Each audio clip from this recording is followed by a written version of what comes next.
Thank you for tuning in to podcast number 53 of Sports Talk with JWock. I am your host, Jonah Walkenfuss, and today we're going to be giving a bit of a heated discussion as to why I personally believe the Los Angeles Lakers have been unsuccessful these last couple of years, and especially this last offseason where they have recently been eliminated by the Minnesota Timberwolves. So if you want to hear more about that, make sure to stay tuned.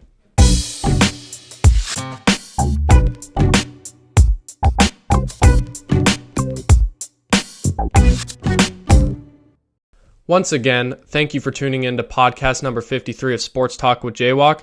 And today, we're going to be talking about a heated discussion, like I said in the introduction, where we're going to be talking about how the Los Angeles Lakers, the number 3 seed going into this playoffs in the Western Conference, have been eliminated by the number 6 seed in the Western Conference, the Minnesota Timberwolves, to a gentleman's sweep, which if you don't know what that means, it just means that the Timberwolves won the series in 5 games. They let the Lakers have 1 game, and then they took care of business. And yeah, I mean, I think this is definitely a heated discussion going on around the sports world, especially on ESPN, which, go figures, it feels like ESPN and SportsCenter is only talking about the Lakers and stuff like that. But as we saw, if you guys didn't watch the game yesterday, which I'm recording this on Thursday, May 1st, so they played on Wednesday, April 30th, the Timberwolves won 103-96. And just watching that game, it felt like the Lakers were kind of gassed. It felt like there was just, not enough energy on the court for those players. It just felt like they did not have the urgency to win. And honestly, the Timberwolves, they deserved that game. I mean, they didn't even play like phenomenal. I mean, we saw Jaden McDaniels, he got fouled out. Julius Randle was in foul trouble in the first half. Anthony Edwards didn't shoot the ball well at all. The player that helped them win that game realistically was Rudy Gobert. And honestly, Mike Conley and Nickeil Alexander-Walker also making some pretty clutch threes down the stretch. But overall, I do have a couple of things that I want to discuss about the Lakers, because as you guys know, if you guys are new to this channel, I'm not the biggest fan of the Lakers and how they run their team. I'm not like a hater of the Lakers. I don't really necessarily dislike any players on the team. But one moment. I apologize for that. But yeah, I'm not like a hater of the team or anything. I just don't like how they're building their team and how they continue to build their team throughout the years. I mean, we saw the Lakers, the last time they were truly successful, aka a championship, was in 2020, the bubble run, when their team, what in the world is going on over there? When they won the championship against the Miami Heat. I think the biggest thing with the Lakers is they're always constantly trying to build stars. Just get stars to come into Los Angeles. They don't care about developing players into stars. They're like, we're going to make players come to Los Angeles, and we're just going to trade all of our young players for stars. Which goes into my first kind of big point is I feel like the Lakers really struggle with, how do I say this? They go into the end of the season ends, and what do Lakers fans typically complain about? Well, we didn't have enough depth. LeBron didn't have enough help. Well, let me tell you something. You're not going to have enough help when you trade all of those players that can help for a star player. Okay? My personal opinion, I get it. Trading for Luka was a crazy good, it was an insane trade. Nobody was expecting it. But you traded away Anthony Davis, which was much needed in this series.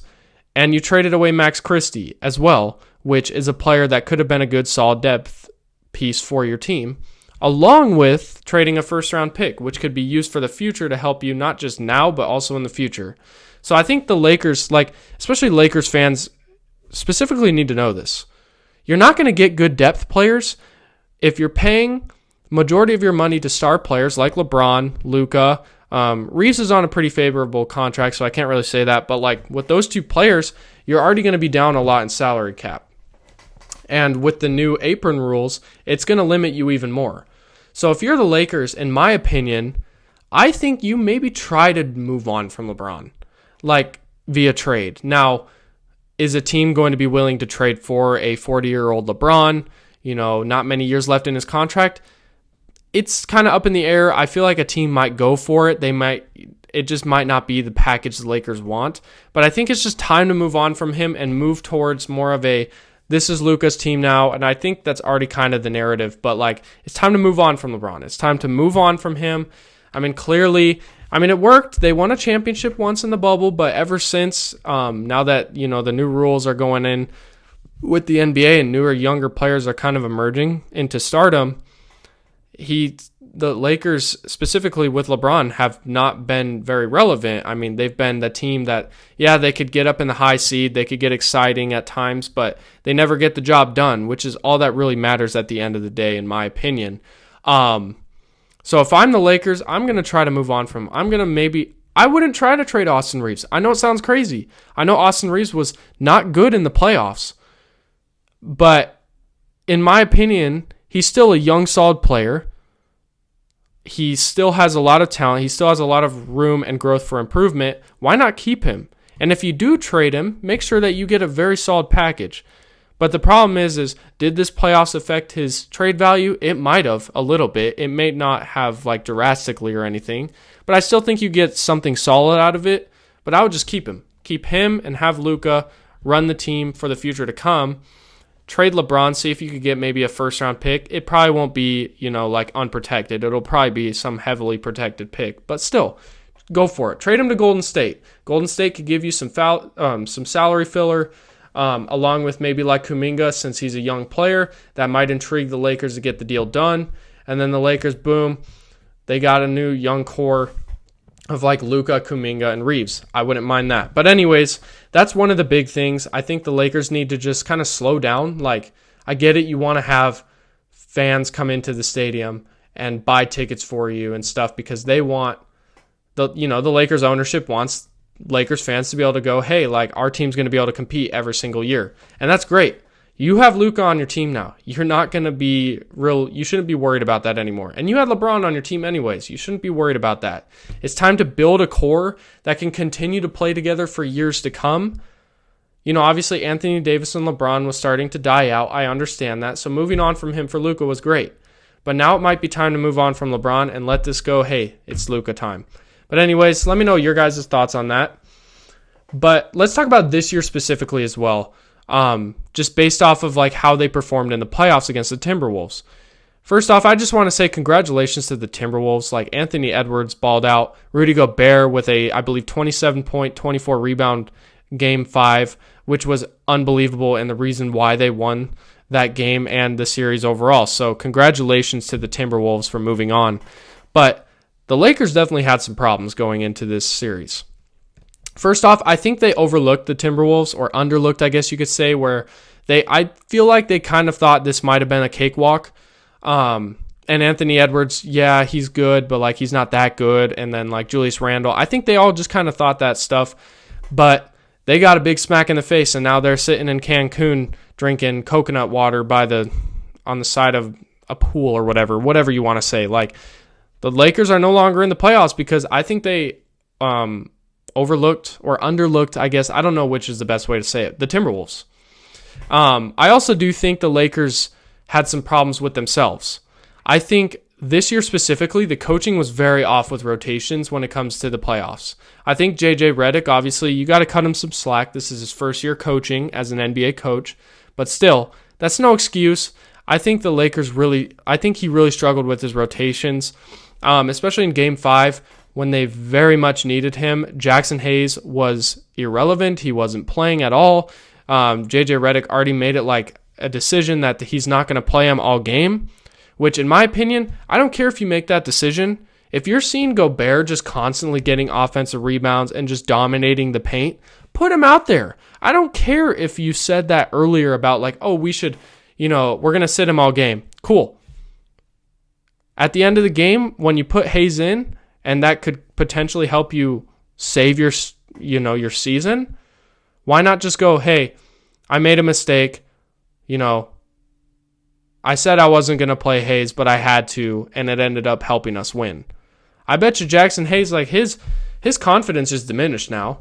He's probably not coming back to the Lakers, which I guess a lot of Lakers fans are probably not too mad about. But still, like, I know Hayes isn't the best defender. I know he's not the best offensive player, but he's a big man. He's a big presence. Clearly they needed that they didn't have on the floor because JJ Redick was being stubborn. So I think that was a big issue.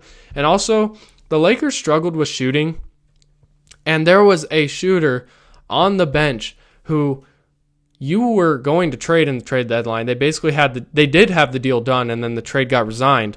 But Dalton Knecht was sitting on the bench. What is the point of not playing him? You played Gabe Vincent over him.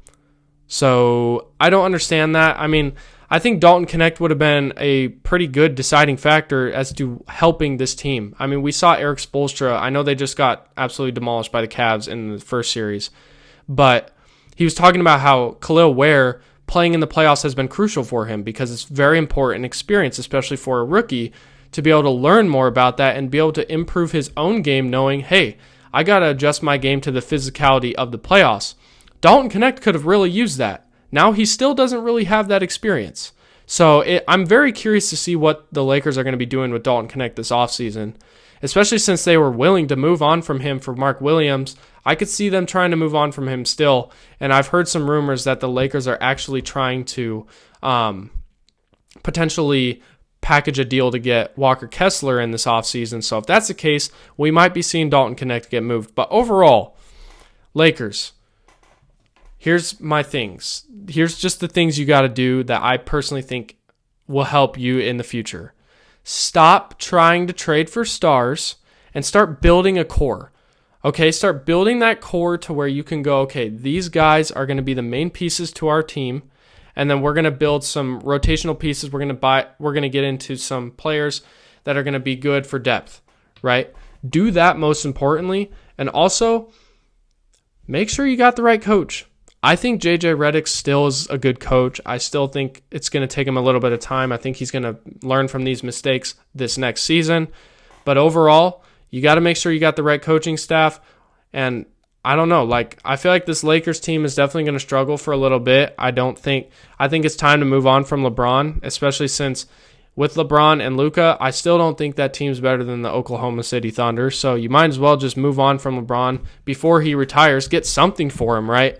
But anyways, that's my thoughts on the Lakers. The Lakers are now sitting in Cancun with my Chicago Bulls and a lot of other people's favorite NBA teams. Next episode, we're going to be talking about kind of team, one player that each team could definitely use going into next season, whether that's via trade or free agency. So make sure to stay tuned for that episode. But that is going to conclude this week's episode of Podcast 53 of why I think the Lakers really struggled this year and have struggled for the past couple of years. So if you want to, give me some more support for this channel, hit the like button, hit the subscribe button, comment down below why you think the Lakers have been struggling and if you agree or disagree with what I said. But anyways, thank you guys so much for tuning in to podcast number 53 of Sports Talk with JWock. Make sure to check me out on all social media platforms. You could check them down in the description below. I have all the information there, so you could check that out on there. But anyways, in the meantime, I hope you all have an amazing week. God bless.